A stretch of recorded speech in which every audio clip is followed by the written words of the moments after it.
Like, do, do, do, do. Whoa. Oh my gosh, Joel doesn't have glasses on. This must be important. Everybody tune in. Exactly. Maybe, and what we should do is get you to have glasses on. Yeah. Oh, we should.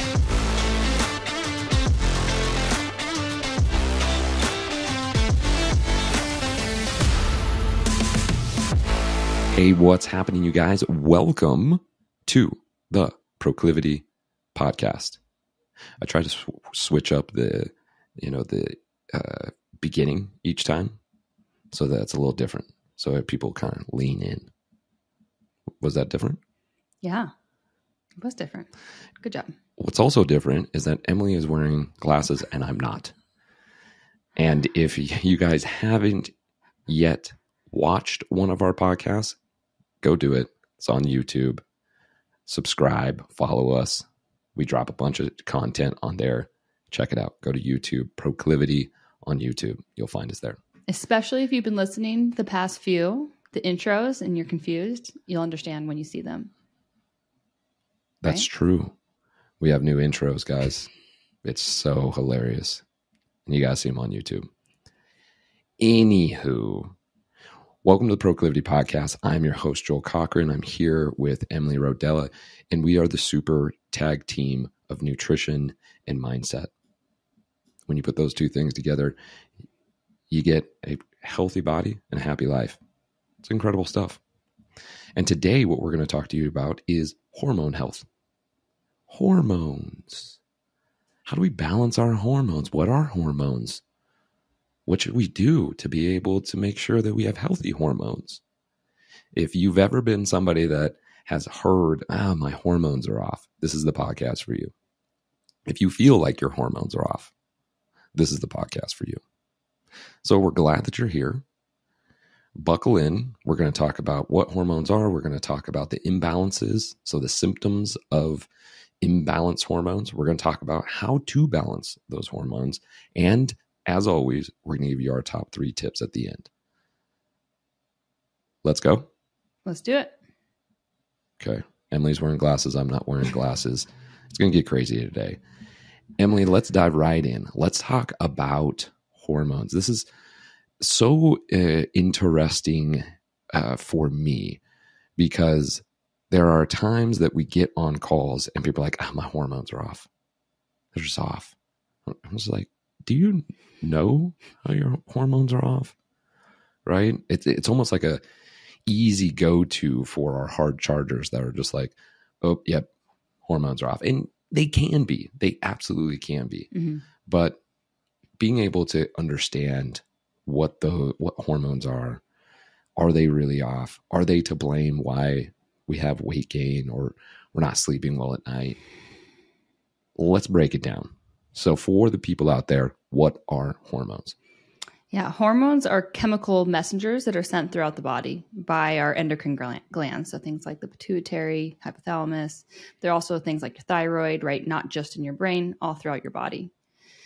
Mm-hmm. And I would say most people think of hormones as just like the sex hormones, right? They're things that regulate our period or our menstrual cycle for females or testosterone for guys. I'd say that's the go-to thought.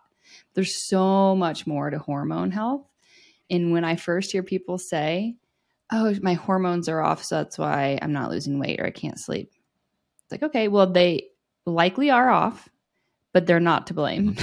Right? Mm-hmm. And so we'll talk a lot about that today. But there's a few reasons where that could be coming from. But yeah, like you said, it can be something to be like, oh, the hormones are off and there's nothing I can do about it. That's just the cards I was dealt. Right. And there's a certain point where people can go to where say they're off for so long and it causes irreversible damage. Right. And then that's where we perhaps need something like replacement hormone therapy. Right. But most people aren't there yet. So we're going to talk a lot more about what can we do to prevent that from happening. And again, always looking at the root cause. Mm-hmm. Mm-hmm. Yeah. If there's an imbalance of hormones, what people tend to miss is like, there's a reason they're imbalanced. Mm-hmm. There's the root cause of it. What is that?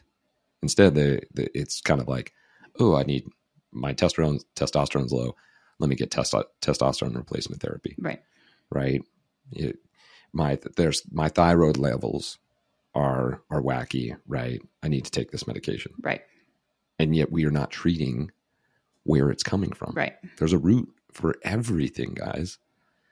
And being able to work the root, the base foundation, is what we're all about. The simple things. It's not over your head. This is what our podcast is all about, is being able to go, actually, really, you know what you need to do? Sleep 8 hours. Oh, yeah. Okay, got the 8 hours. But what else? No, you just need to sleep 8 hours. Like, and then what that is being able to say no to the late night dinner or the drinks or whatever it may be, to be able to make that a priority. Then our hormones are balanced. Then we lose weight. Then our stress goes down. The foundational stuff matters, guys. Yet, if there are people out there who do feel that their hormones are imbalanced, what are some of the symptoms that they may be seeing that would be a kind of a flashing light that, hey, the root cause, there's something going on? Mm-hmm. What would be those symptoms? Yeah. So hair loss, men and women, right, on your head. For women, lack of period or irregular period. So your cycle's not balanced or consistent.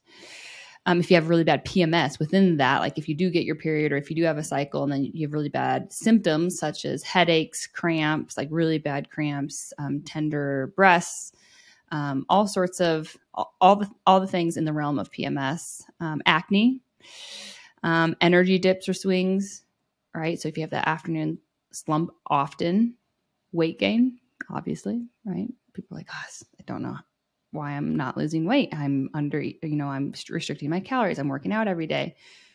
Typical. Low sex drive, right? So low libido.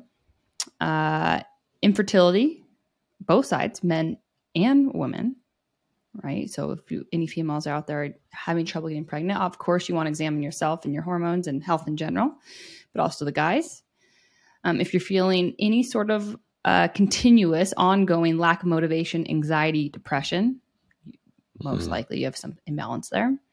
And then this one that most people don't think about, but if you have any sort of gut imbalance, so leaky gut or dysbiosis or any kind of overgrowth or undergrowth, so some typical gut symptoms like heartburn, acid reflux, bloating, gas, just daily gut issues, you're not feeling good, you're not going to the bathroom every day, those kinds of things. So those are the typical symptoms if you have any kind of hormone imbalance. And out of those symptoms, which ones would you say that are a majority? It depends. Here it comes, guys. It depends. Majority, weight gain or inability to lose, say, like the weight around your stomach. That's a big one that we hear about. Ones that people don't necessarily recognize are the anxiety, the depression, the gut issues, and the energy swings. I could just keep going down the list, but those are the main ones. I agree. And usually what we see with the people that we work with, they're hard chargers, their moms, their dads, they're going a million miles an hour, and they've gotten used to feeling like stress is part of their life. Right. Anxiety is part of their life. And then it builds up to a certain point where we want relief from that. So then what do? Well, maybe we end up having a drink at the end of the night, right? We find some type of outlet to release, which then pushes back getting the proper sleep or high quality sleep.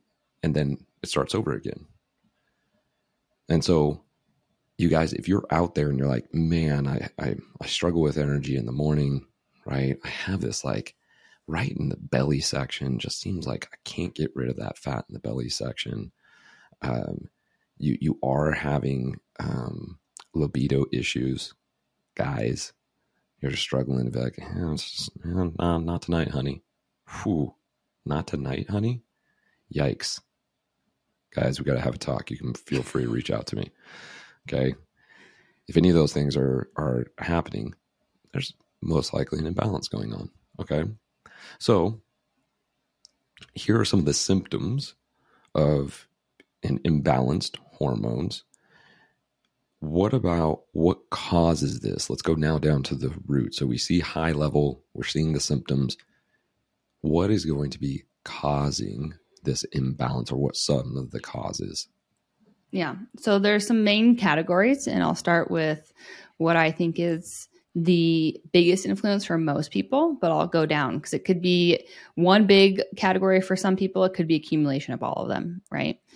So keep all of that in mind when I'm reading through this. So the main one, in my opinion, is chronic stress, or as what most people or what most doctors would refer to as cortisol dysfunction or HPA axis dysfunction, or in sometimes the functional medicine world, adrenal fatigue. But that term is moving out. But really, it centers around our stress levels, right? Whether you realize it or not. Like Joel said, a lot of us are going around thinking, "Oh, I'm not stressed," and I'll raise my hand. I'm part of that group, and it's become our new normal. And so it's something to really sit down and take a look at for yourself. Of like, okay, if you're having any of these symptoms we talked about, what stressors are going on in my life? And there's so many different ones, right? It's not just like, oh, I'm so frustrated at the end of the day. I felt like I had a terrible day, right? It's not just that. It's like, okay, what am I doing throughout my day? Am I getting an adequate rest, mental, physical? What does my food look like? What does my sleep look like?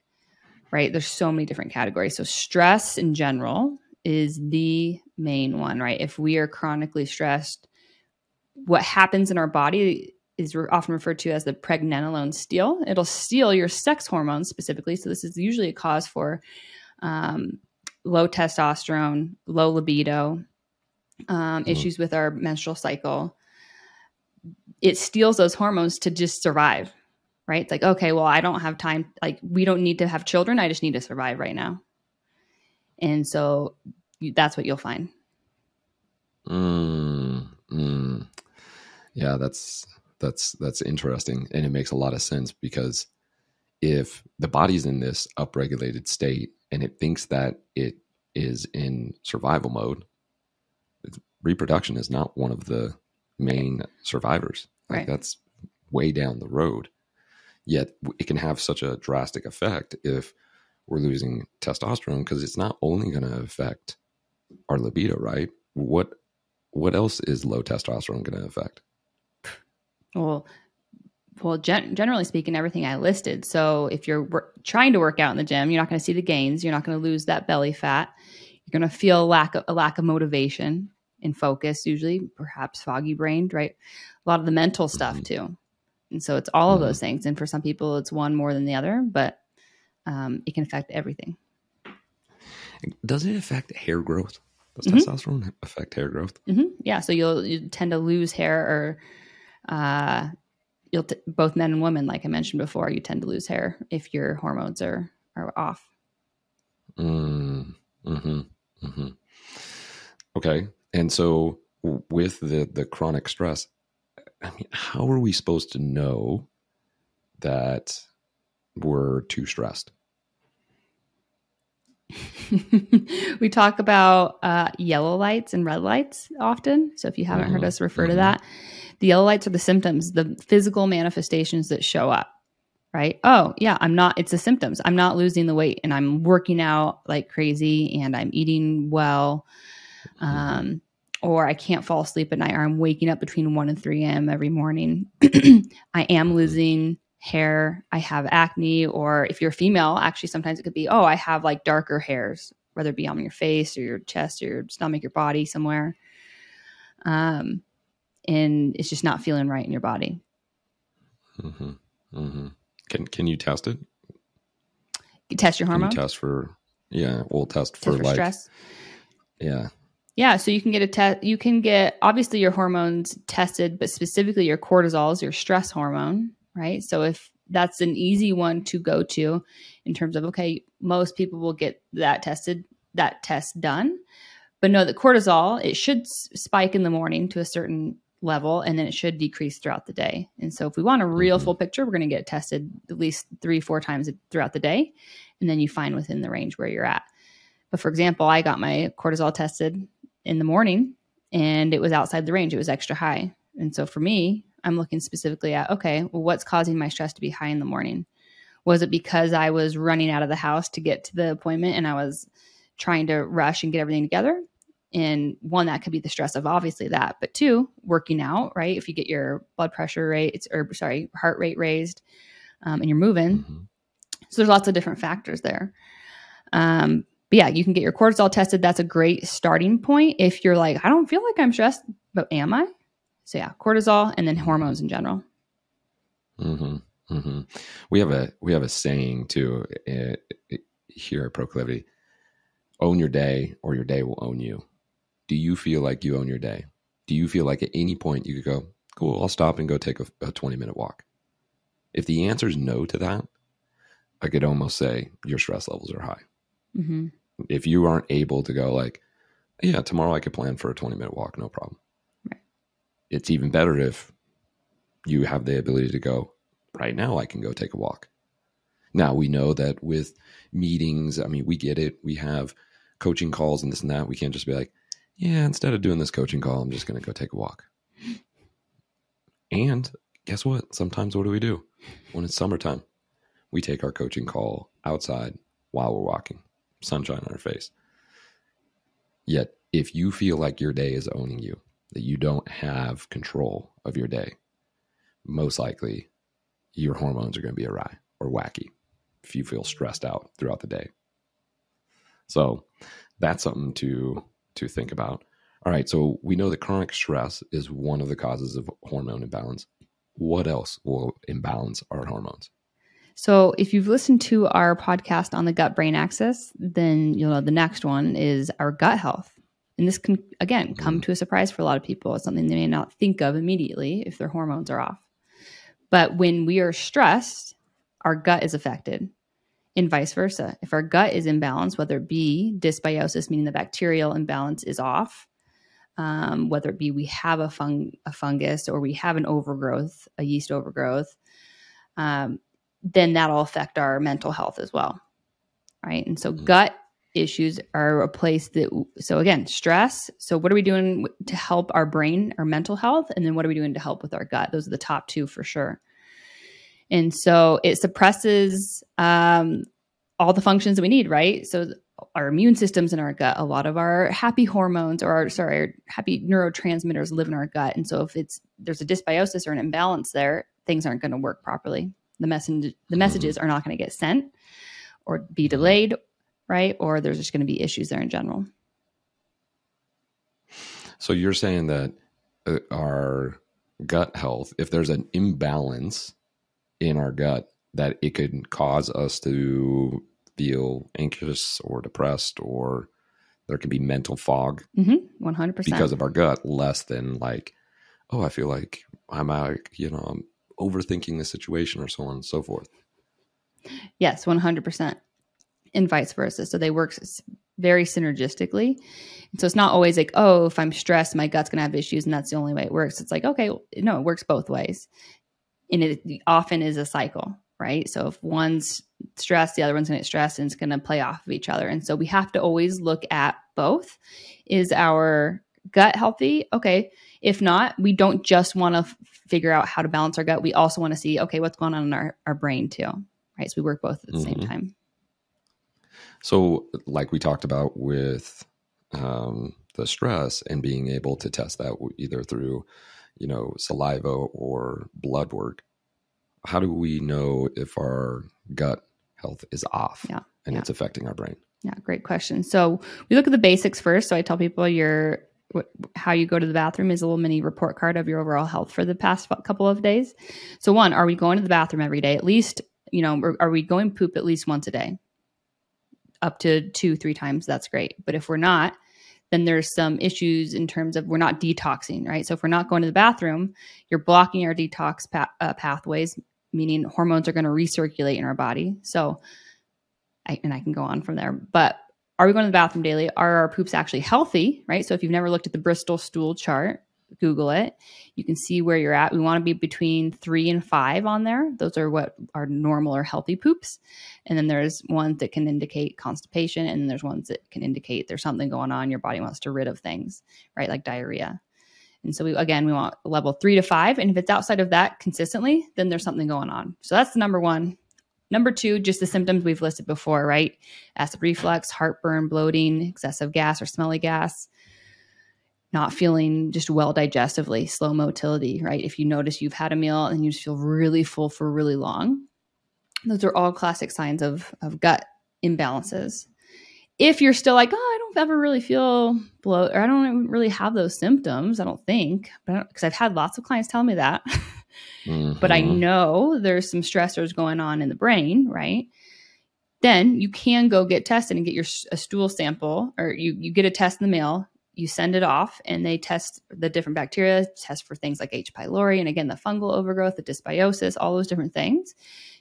And that's a snapshot in time, but at least you're seeing if like, hey, something's super off, or if you're completely missing a bacteria, right? There's things that are good to know.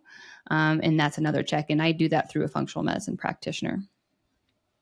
Yeah, me too. That's what we do around here, guys. In proclivity, the P is for poop. That's just, I knew you'd like that one. Not really. I knew you'd like that one. Oh, she doesn't like that. Never mind. Everybody erase that from your memory. Emily doesn't like it. But it's kind of true. We talk about poop a lot here on the Proclivity podcast because like you said, it is a really good report card on what's going on. Your body is telling you, guys. You ever like woken up and be like, gosh, I just smell different. Your body's telling you something, right? Have you ever been like, oh man, my tongue just feels like slimy? Your body is telling you something. We just need to know that, oh, these are signs. And if these things are going on, oh, cool, body, thanks for letting me know. And I'll make the adjustments. Yep. And that's what we're talking about today. We're just talking about hormones. Okay, so we've talked about stress being one. We talked about your gut health and being able to improve your gut health. What else do we got? Yeah, so one that correlates with both of these two is blood sugar imbalance, right? So where is our blood sugar at? And this is why we love testing it and practicing healthy blood sugar habits. And so specifically, you'll notice you have a blood sugar issue. Obviously, if you get your blood glucose back and it's above 90 as you're fasting, right? Some doctors will say, oh, if it's above 100, but we like 90 for optimal health. And then if you're having blood sugar swings throughout the day, so you eat something and then you have some good energy and then all of a sudden you have an energy crash. That's usually your blood sugar going down. Or if you just have energy issues in general, usually there's something going on with your blood sugar. And we want to start looking at, okay, what are our meals like? Are we eating too many refined carbs or sugar or carbs in general for me? Are we getting enough movement throughout the day? And because when our blood sugar is off, this affects our hormones significantly because when it stresses our body out, it causes inflammation, and that's what's going to affect those chemical messages throughout our body, aka the hormones. And so in some people, it might show up as PCOS. For men, usually as they get older, if they have testosterone imbalances or low testosterone, it's what's called andropause. So it's like people refer to it as like menopause. And it's not always low testosterone. It could just be that it's getting converted into estrogen. And so this often comes from a blood sugar issue, not just, oh, I'm just getting older or I just have low testosterone. Let me look elsewhere. It could be a blood sugar issue. So for men, if your estrogen levels are going up, you might also feel more emotional. And so that could be a sign. Guys, my hair's getting thinner. I got weight around the midsection. You know, I find myself more emotional, like blown up on my kids or blown up on my wife or getting really anxious at work, right? Uh-oh. Time to tune in. Time to tune in. Okay, so sugar's a big one, and having balanced sugar levels. Yep. Anything else? Yeah, so a couple more, and I'll go over these shortly, but it's important to include detoxification issues, right? I mentioned it before. If you're not pooping every day, if you're not sweating, ideally daily, but at least 3-4 times a week, Those are our detox pathways. We need to sweat those out. And what I mean by detox, if we're exposed to chemicals on the daily, whether it be cleaning things, we're in our car, we smell the exhaust, there's microplastics in the car, out of the plastic water bottle or the coffee cup from the coffee shop, our beauty products, right? Our body's equipped to handle these, but if we're not detoxing them, and if it's in excess, it's too much. And that's going to start having an effect on our hormones. So we want to make sure that we'll go over this soon of how to help improve your detox pathways. So there's that. Additionally, we want to make sure we're eating enough fat. I used to work in the macro world where people would come to us from different companies and the coaches had them at anywhere from 0 to 40 grams of fat per day, which is, if you're not familiar, it's very, very low. And the precursors to healthy hormones and cholesterol transport is our fatty acids. So we need those for our hormones to work well, especially for females, for everyone, but especially for females. And so fatty acid balance, and we've talked about this in our program a lot, is making sure we're getting enough omega-3s too, because omega-3s are the anti-inflammatory. Omega-6s, if eaten in excess, can cause more inflammation as well. So fatty acids, very important, making sure you're getting the correct ones and enough, right? And then lastly, these go into the other categories, but making sure we're getting enough sleep, right? Because that helps with our stress, which affects our gut, which affects our blood sugar. And then movement, same idea, right? Detox, we're helping with stress management there. We're moving our body, helps with our blood sugar, right? So you can see they're all interconnected. Yeah. Well, and some things to touch on, what you just said, the detoxification, we push hot and cold therapy, and hot therapy, aka sauna, is really beneficial for detoxification, correct? Oh yeah, 100%.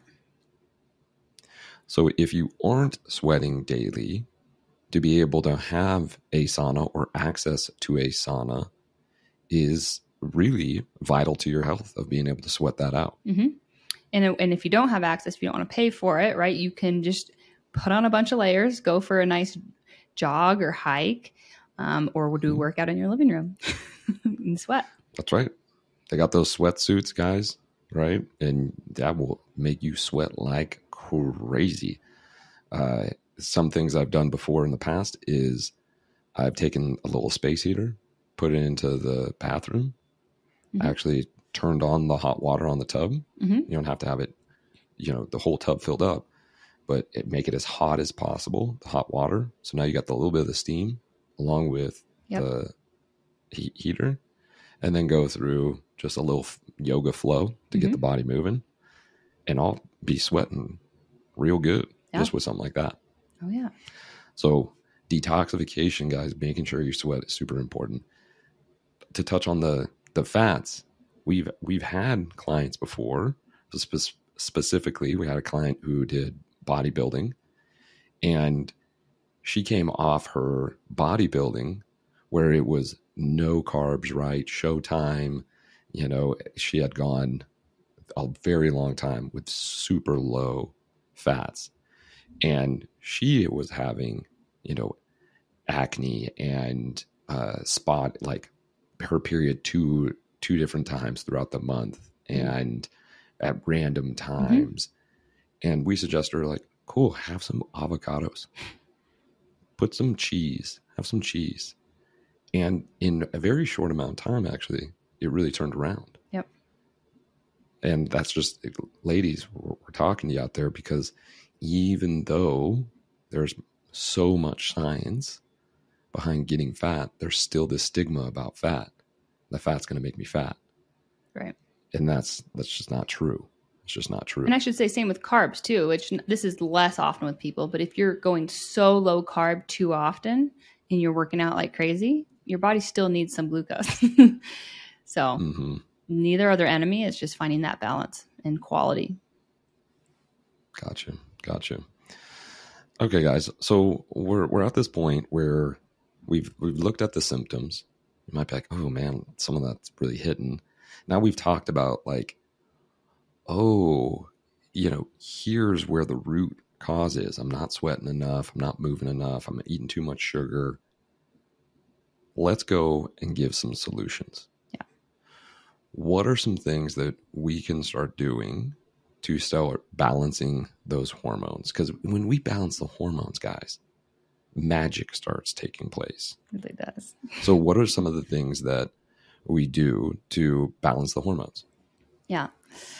Yeah. So with the stress, we got to manage our stressors. Again, we got to literally look ourselves in the mirror. Like, okay, where is there potential stress in my life? Start taking the time for yourself throughout the day to check in with yourself and be like, hey, how am I feeling? Truly, how am I feeling? And answer the question. Right. Mm-hmm. And so it's going to look different for everyone on how you manage that stress. But first is awareness and taking that time for you. But second is going to be something to help bring you back to that parasympathetic state, that rest and digest state. So sometimes that's as simple as taking a few deep breaths. Could be doing a breath work or meditation, like a guided breath work session or meditation. It could be taking that 5-minute or 15-minute walk throughout the day, a couple times, at least once. Could be having a good date or phone call with a friend, someone who really fills your cup, leaves you feeling excited to go get on with your day. Could be working out, right? There's all sorts of different things. But what we touch on as that foundational piece is, hey, am I getting enough sleep? Am I setting the boundaries? Do I have structure in my day in general? Start there. Then you can start sprinkling these things in. So manage the stressors. Do you have anything to add, Joel? I mean, just to the point of sleep, I can't remember where I heard this from, but maybe it was Huberman, but it was, we shouldn't be asking people, hey, how are you feeling today? You know, how are you doing? We should be asking them, hey, how'd you sleep last night? Because that is going to be the precursor to you having a great day or not.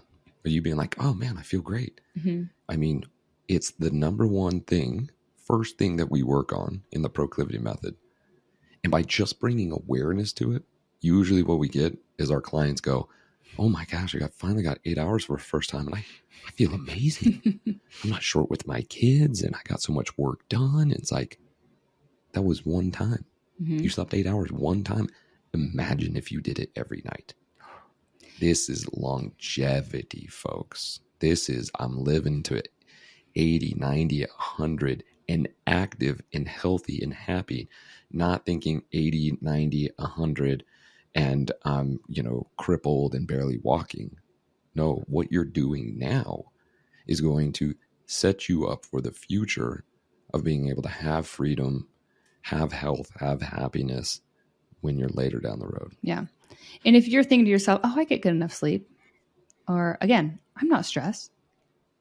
Trust me, there's likely some hidden factors there. If it is sleep like me, so I've been on this journey as of lately, right? I told you my cortisol was high in the morning. I'm looking at all the things. I'm looking at my sleep, right? And I do get really good sleep. So I'm looking, okay, what's the next thing? And so I look at, I'm doing that self-check-in throughout the day. I'm taking the time to meditate or do the breath work. So if you're getting 7 hours of sleep and you're like, that's good enough sleep, try 8 hours and let us know, right? If you're getting the 8 hours and it's great, try 9 hours. If you're getting that and it's great, again, start going down the list of the other things that we're talking about. Yeah. 100%. Okay. So managing stress, sleep, that's one way. Yep. How else? Then next, right, when we're looking at our gut health, as we talked about before, looking at your daily poops, your digestive symptoms, if you have any, and your microbiota diversity, which again, that usually comes with if you're getting that stool test done. Not everyone has access to that, but one way to ensure that we are is to be eating a diverse amount of fruits and veggies, right? Fiber really does help diversify our gut microbiome and helps us go to the bathroom more often and more consistently. And then managing our stress is going to affect our gut health, of course, too. So these are all compounding, right? Mm-hmm. And when you're talking about the, getting good fiber, what would that look like in somebody's day? Yeah. So getting at least a serving of veggies at every meal would be ideal, if not multiple, right? Half your plate even for a lot of people. And some fruit. The best fruit, if you're wanting to also manage your blood sugar, tends to be things like berries or even like green bananas or like half an apple at a time, right? And these are things you need to test out individually to see if they spike your blood sugar or not. But these are all things that have higher fiber. And one of our blood sugar tips, if you have things like rice or potatoes or something starchier, make a big batch of it, cool it down, and then that makes it more of a resistant starch, which is it's higher in fiber. So it's going to help with this as well. So when I'm really wanting some potatoes, I'll have those, but I'll make it, again, big batch, and then I'll have them as leftovers, and that's going to help too. Cool. Yep. Okay. What else? We talked about detoxification, making sure that our pathways are clear. So little things like, okay, the daily lotion I put on my face, the makeup that I put on, the hairspray, the perfume or cologne. Okay, we don't want those things. We want to take a look at the ingredients. Are we getting fragrance? Are we getting chemicals exposed to our skin and or in our body? And can we minimize those, right? So looking at safer beauty options, safer cleaning products. We post about those on our Instagram all the time. And so we want to be looking at that and making sure, are we detoxing enough? Again, sweating, getting movement in, minimizing alcohol and sugars. And then the seed oils that we talk about often, we want to really minimize those. That will help. Right. And then going off of that, right? Fatty acids. Are we getting a good quality fat at every meal? At every meal, right? There's a lot of people who are like, okay, well, I'm in a time where I eat my carbs around my workout and have no fat. It's like, you need it all. Right? I can see on the flip side of like, okay, no carbs at breakfast because I'm working out this afternoon. I want to test my metabolic flexibility. But fats, for the most part, we need at every meal. And so if you're having things like chicken and broccoli, okay, at least make sure there's some coconut oil or olive oil drizzled on top there. Or add half an avocado. Joel showing me an avocado. High five. This was Joel a little bit ago. He switched up his lunch routine. So making sure you're adding a good quality fat in, if you want to go above and beyond, right, we're getting that omega-3. So some kind of cold water fatty fish is going to give you that. And then lastly, we've talked about this a lot, but getting into a good sleep routine. So your sleep hygiene. Checking, if you can, I use an Oura ring. Joel you use your Whoop still, right? Check your deep sleep, check your REM sleep, how much total sleep, how are you feeling when you wake up in the morning, right? Don't even look at your stats yet. Check in with yourself. How am I feeling after the sleep? And then are you moving your body daily is what we recommend, right? 15 minutes a day. Of course, you can do more than that and have more dedicated strength days or cardio days or HIIT days. Great, right? But are we at least moving our body dedicated 15 minutes a day? So repetition is the mother of all skills, guys. So you've heard us say this multiple times because what we find is that simple and easy are not the same thing. Nutrition is actually quite simple. Living a healthy life is actually quite simple. And yet we don't want to do the simple thing. So we look to, there must be something more complex. I need to take these supplements, or I need to, see the specialized hormone doctor, or we haven't even covered the bases, right? Of being able to manage stress and get enough sleep and make sure that we have enough vegetables on our plate and make sure we're moving every day. Here's the stats, you guys. And I want you to be real with yourself. I managed a gym of over 600 people. The average person who came to the gym was 2 times a week. That's most likely how many times you're working out.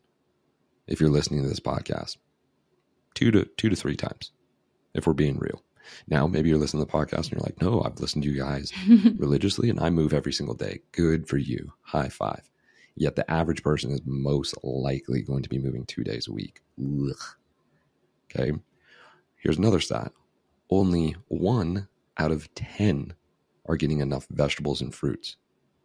The servings, enough vegetables and fruits. 1 out of 10. Okay. Again, simple and easy are not the same. And why are we only getting 1 out of 10? Because we're eating too many hyperpalatable foods, sugars, right? Those high carbs, high processed foods. Why are we eating those high processed foods? It's because we're not getting enough sleep. Okay. Majority of Americans are getting 6.5 hours of sleep. Tune in. Think about it for yourself. oh, how much sleep? Yeah, it's probably average about 6.5 hours, you know? And so if we don't have good sleep, then we find ourselves, our blood sugar levels wacky, and we find ourselves wanting to do hyperpalatable foods. Mm-hmm. And we want to blame it on the hormones. Guys, base stuff. Have vegetables at every single meal. Simple. Do it. Just do it. Every single meal. You have fruits and vegetables. Every single meal. You don't have a meal unless you have fruits and vegetables. Simple. You sleep 8 hours by having a good bedtime routine and morning routine. Simple.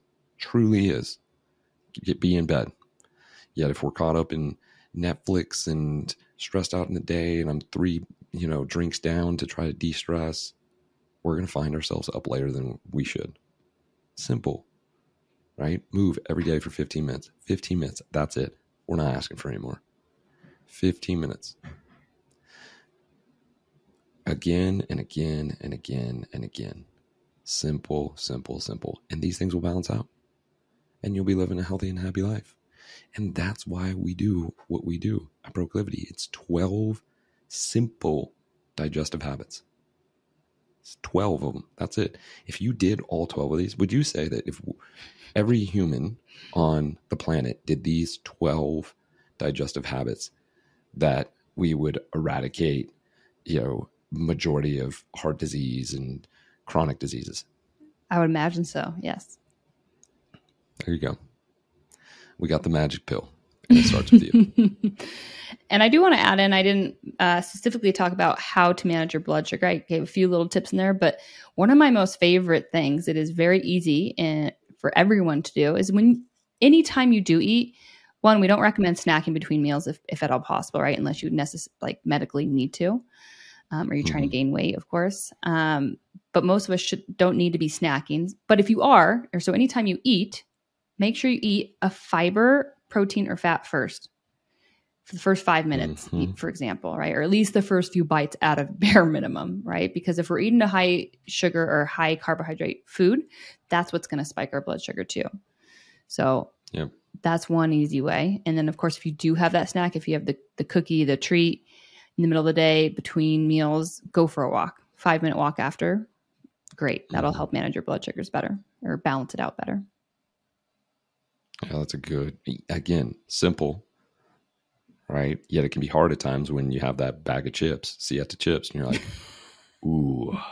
And I'm driving home from the grocery store, and that bag is sitting right next to me, my companion.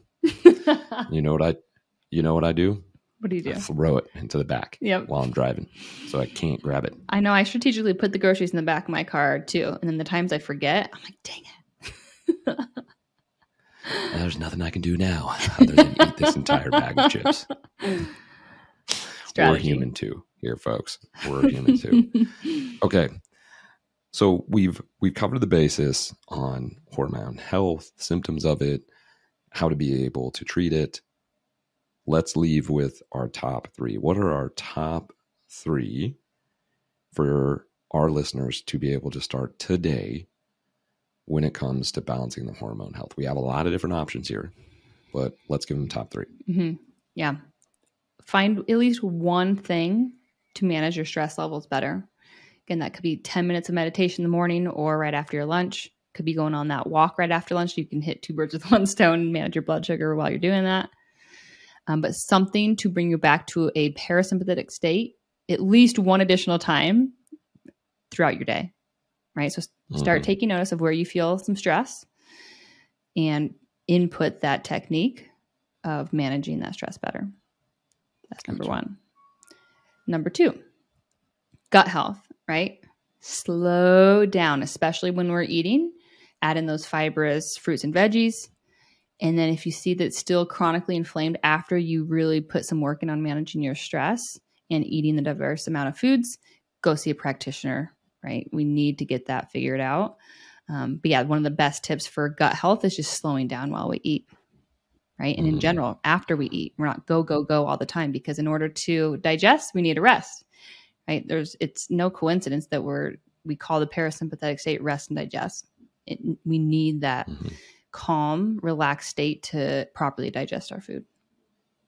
And lastly, if I had to choose one more, it's a tie between blood sugar and fatty acids, but I'll say fatty acids, right? Because a lot of us are not getting enough omega-3s, and we're getting too many of those omega-6s, especially with the seed oils, right? Those canola, sunflower, safflower, grapeseed.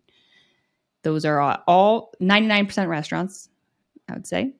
And they're in a lot of our packaged foods. And so it's going to cause inflammation, which is going to cause disruption in our hormones. So, gotcha. Yep. Check those. So take fish oil daily. Take fish oil and minimize the omega-6 seed oils. Mm-hmm. And should we be taking fish oil daily? A lot of us should be, yes. If you eat fish a lot, you might be okay. But there is a test for that, your omega-3 index test, to see where your omega-3 ratio is to omega-6. And you can check that. But most of us likely need more omega-3s, especially in our culture. Have you tested that? Mm-hmm. I want to test it. Yeah. How do we test it? You get a practitioner to order it for you. Oh, dagnabbit. I was hoping I could just order it right now. Okay. We can look into it. Yeah, we're going to look into it, guys. We'll get back to you. So there you go. When it comes to hormone health, it starts with the base. If you are struggling because you feel that, how do I manage my time and manage my day? Where do I start? What should I do? Reach out to us. We're here to be able to help. You can reach out to us on our Instagram page.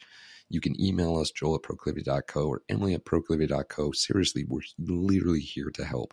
What you hear and see right now is the same people that are ready to help you. So just reach out.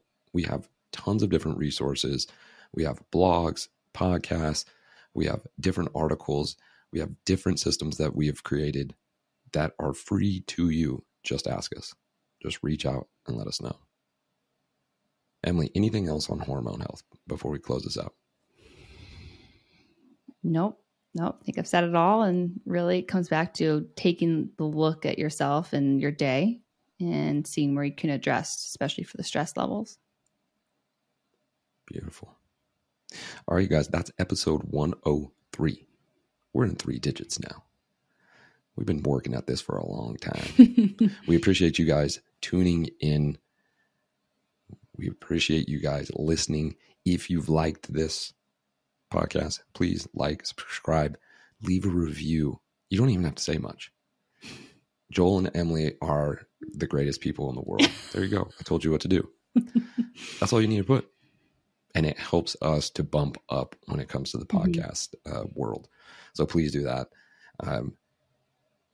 Other than that, we appreciate you guys tuning in. And as always, Emily. Best day ever. Best day ever. Coach Emily, I got a question for you. If you could only have one fruit for the rest of your life, what fruit would it be? Ooh. I'd say blueberries. I was going to say blueberries too. If you lived on a commune and you could only have one fruit tree, bush, whatever, what would it be? Other people are going to have their own fruits too. But what fruit would you pick? Can I say like a coconut tree? You can say a coconut tree. Okay. Okay. That. You got the coconut tree. I would do pear. Okay, why? What? Why are you judging me on my pear? That's random. Can I just have a pear? It's random. And a coconut, a freaking coconut tree isn't random. Excuse me, coconut is sweet, it provides fat, provides fiber. It's very diverse. I understand that's diverse, but you don't see too many coconut trees around town. No, that's why it'd be cool. Okay, fair enough.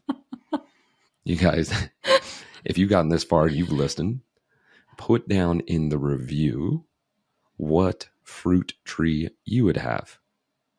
If you put it into the reviews, we're going to send you a box of Element. All you got to do, be the first one to be able to write it down. Cool. All right, guys. See you later. See ya.